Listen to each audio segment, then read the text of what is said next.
against a Islamic jihadist group who didn't have a conventional military doctrine, didn't have vehicles, didn't have a proper military, right? They fought with whatever they used in mountainous regions and the terrain and guerrilla warfare.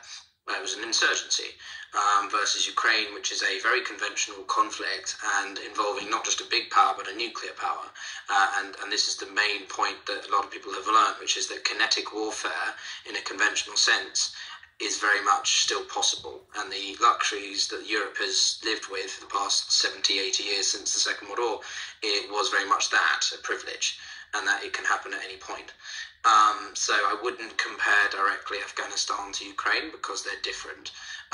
Moreover, Ukraine is, I don't know if you would say the Americans are scared of Russia. They're more scared of this escalating to the point where NATO and Russia do engage directly. That's why, if you remember back in April, there was this discussion about a no-fly zone. The reason why NATO didn't heed to Ukraine's demands was because if NATO airline jets do engage with Russia in aerial combat, that is Article 5, and that leads to NATO-Russian engagement, which is likely potential nuclear warfare. So there's a lot of caveats to this which make the risks and escalation risks in this war far worse than anything that Afghanistan was ever. Okay, LJ, jump back in. Sorry about that. I don't know if you started first. We just couldn't. Yeah, little bit of bass in your voice. It was a lack of bass in my voice, like to El Presidente's point. Anyhow, I'll make a point. We're in a proxy war right now. The U.S. is funding Ukraine to attack Russia, and regardless of what you guys are saying in this room, at the end of the day, we're pouring all this money into weakening the Russians. So the U.S. is at war with the Russians. It's just like when the U.S.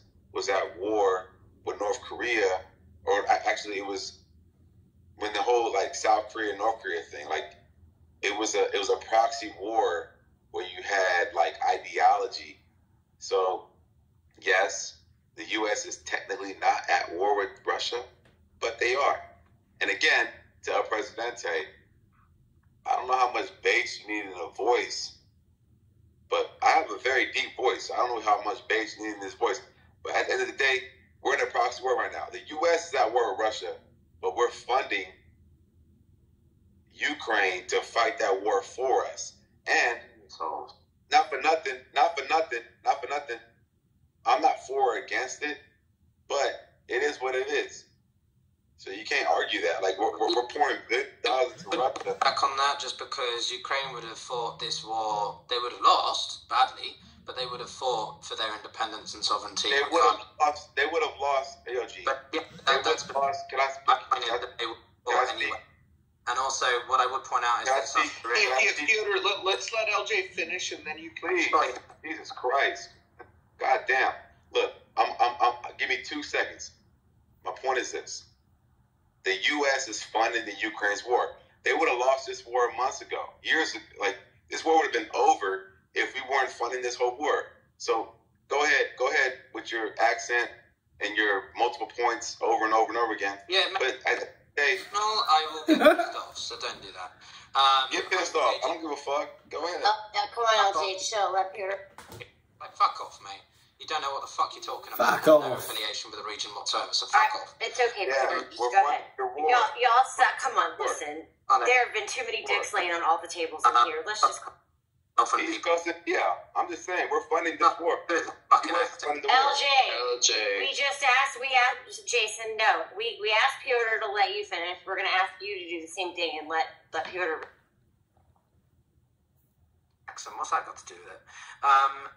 Just to the Korean point, the Americans were directly involved with that. They were part of a coalition with the UN forces, US forces, British, and all sorts. That wasn't a proxy war. That was arguably the only time that the Chinese and the Americans actually fought directly against one another in a conflict that lasted a while. So that's not technically true. Moreover, yes, the Ukrainians would have lost far earlier, but strictly speaking, they would have fought. So the Americans are funding this entire thing. I mean, I don't agree with Biden's comments just yesterday talking about potentially funding Ukrainian Soviet social security and stuff. Like, America's got its own issues, and so increasingly you're going to see this point raised, which is how much more funding does Ukraine get before we need to see them make severe, gains on the battlefield. I think it's fair. So we agree. Thank you.